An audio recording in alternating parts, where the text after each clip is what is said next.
What up, YouTube? It's your man, Beefy Bacons. We out here! Woo! Breathe it in. Find myself recently optimistic. I thought it was going to be really cold. It's not that bad. Thought it was going to be really windy. It's not that bad. New lake. I think the boys are joining me later. I'm just running tip-ups today. Out here, straight meat Saturday. Let's go!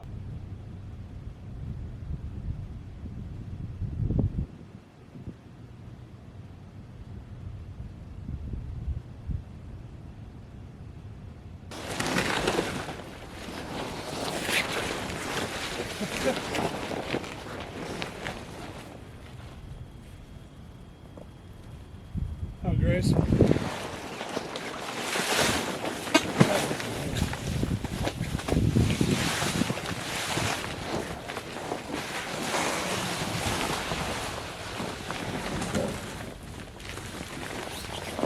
Yeah, you should definitely learn from me.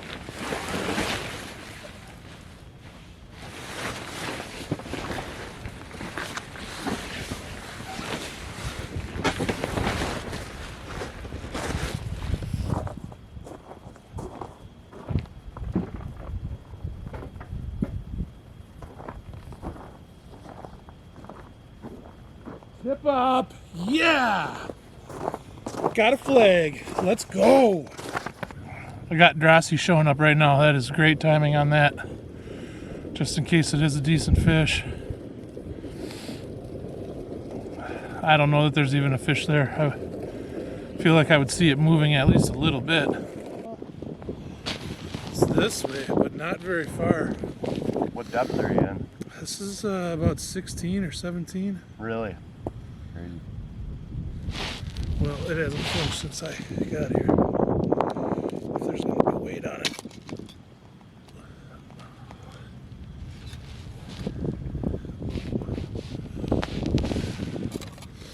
Well, I feel like there's bait on here yet.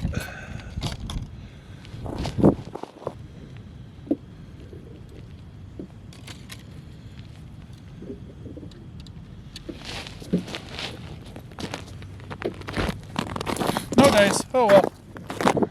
Rye has not been set in very long. 22 foot.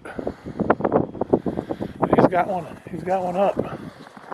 Alright guys, so the audio on this clip was very poor with the wind blowing. You can see the snow running across the ice in the foreground of the shot.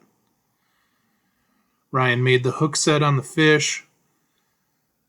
I like to help with the management of the tip-up when I'm with somebody and they have a fish on. It actually does make a difference in this video. While Ryan's fighting it, he gets a lot of line brought out and it's icing up and I'm trying to catch up.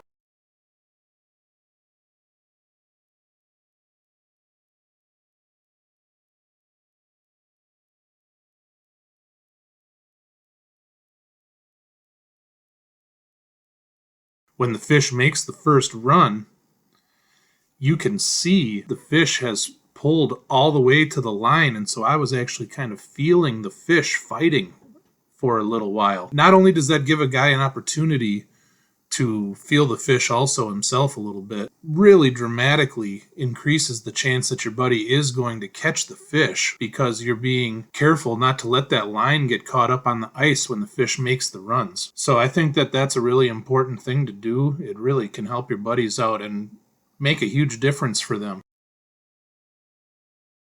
Fish made a couple of big runs. We could see it was a nice one in the water.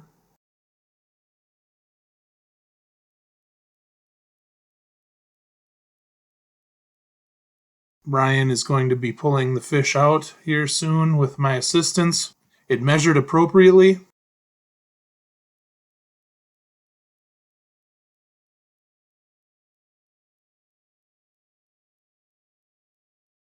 Ryan did a great job with this fish. This is definitely a fish that I personally would have kept myself to. Sweet Gator, 26 and a half, and we didn't even start stretching the tail. Gonna be a little gator salad with your man, eh, buddy? That's right. Oh, That's right. my word. Can't wait for you guys to see that. I don't really know what to say, YouTube. I don't catch fish when I go fishing, now that I have a show that depends on the meat from the fish. After Ryan caught his fish, we got to talking about filleting the fish, and I brought up the fact that I got a recipe where I don't really even fillet the fish, try to get the bones out of the fillet. And so he said, well, do you want to do that recipe with that fish and give me half of it and you can take half of it? And I said, yes, I do. The recipe is one of the easiest ones that I have, so I'm going to throw it together really quick. It's another fish sandwich. Gator salad. Let's get it. Gator salad is near and dear to my heart. One of my best road trips I've ever been on. We took a Northern and made gator salad with it prior to leaving for the trip, and then we didn't have to eat lousy gas station food at all on the trip because we would just go to the back and grab a big old spoonful of the gator salad, rip it onto a piece of bread, half Sam's, and then we'd just keep driving. So this is a recipe that I've had kind of in my back pocket for a long time, and it's tried and true staple or in this household and with the people that I care about. The greatest part about this recipe is that you can make it just kind of like set it as the parts aside. The venison bacon, we want to get really nice and crispy first, and then just leave that out to like air dry. The Northern, we're going to bake, and so you're not going to work with that, and we're going to have to dig out the bones after it's baked. So you bake that ahead of time too, pluck it once it's cool, work on it within reasonable amount of time, but you're going to be throwing everything into a bowl and mixing it up anyway.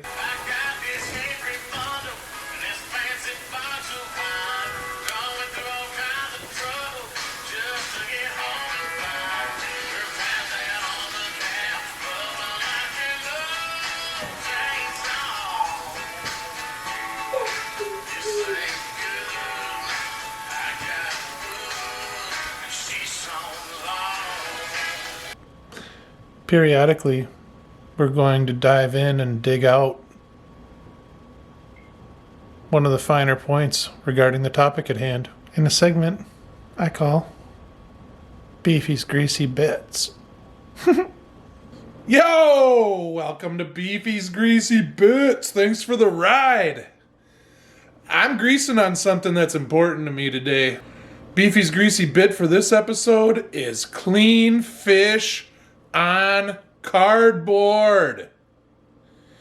If you're anything like me, you got about 60 yards worth of Bezos boxes laying around your house at any given moment. This fish is too big to fit on any one of my cutting boards that I have in this house. So I'm going to be inherently sliming the crap out of anything that I'm cutting this fish on with a cutting board. Cardboard, you can throw it out when you're done. It's absorbent. These slimy things don't go flying all over the place. I'm moving everything with the fish. Anybody that knows anything about these frickin' snot rockets knows that if you're trying to clean on one of these things, it's an absolute pain in the butt how much they slide around. They're just like you can see it right here. Like snot literally coming off of them. It's gross. Super absorbent. Throw it out when you're done. Stabilizes the fish in the heat of the moment. Clean fish on cardboard. That's all I got for Beefy's Greasy Bits. Thanks for taking the ride. I butchered the Northern and I got the fillets laid out on this baking sheet. I'm going to throw those in the oven. 350 for a while. It doesn't really matter. 20 minutes probably. It's okay to get them a little done because we're going to be adding a whole bunch of mayonnaise in later. All that I've done to these so far is get the skin off and get the ribs off. rinsed them, lashed them with olive oil, black pepper, celery salt, and the slightest dash going up and down of garlic powder. The fish is baked off now and looks just right, if you're asking me. Look, if there's a drawback to this recipe, it's that now I gotta go through that fish with a fork and get all the bones out of it. And if I'm being perfectly honest, I don't think you're ever really gonna get all the bones.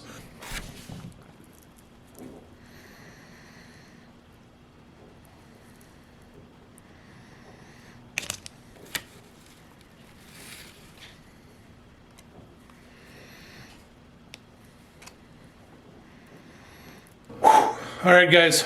Take a deep breath. This is a really simple recipe, and we just got done with the worst part of it. Getting the bones out of the fish is a pain in the butt. I'm not going to lie about it. We got a big old pile of fish off that one northern, though. It smells great. It's just like light white fish. I would eat it out of the bowl like a dog right now, except for that I want to make Gator salad out of it, so... let's get to it. Yellow mustard.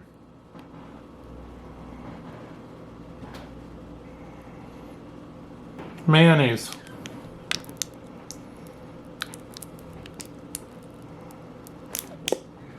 I'm going to add a little bit of real salt because I haven't done that yet.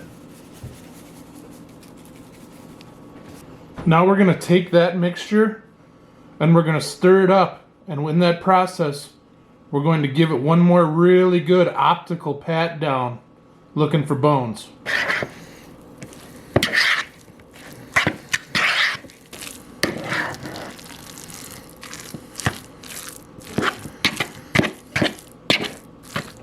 Last thing, take a bunch of this venison bacon. I got a very crispy, not burned, just really crispy, 7 pieces of venison bacon. I'm going to crumble that up in there and stir it in. I'll show you the final product when I'm done. Let's get this bacon stirred down in.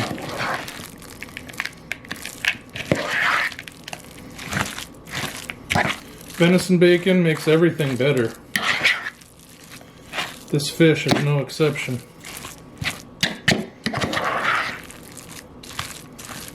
Oh, there's a big bone. See, you gotta keep looking for bones. There's a big one yet. That's the mess I created in the end. I know what it is, so it looks delicious to me. This is something that is way, way, way better once it's all fully cold and it's had a chance to like mingle with each other for a while. So I'm gonna edit this video while I get this all cold. I'm super excited for this. I know it probably looks weird to most everybody that isn't me or my close friends and family, but this stuff is awesome. I'm smashing it down in to a sweet piece of pumpernickel marble rye, and it's time for the face hat.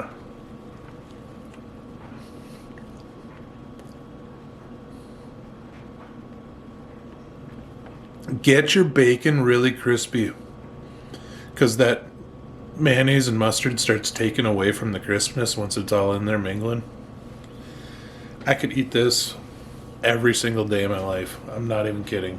So the next time you get a northern, you're like, nah, these things are just snot rocket bone bags. I don't want to deal with this thing.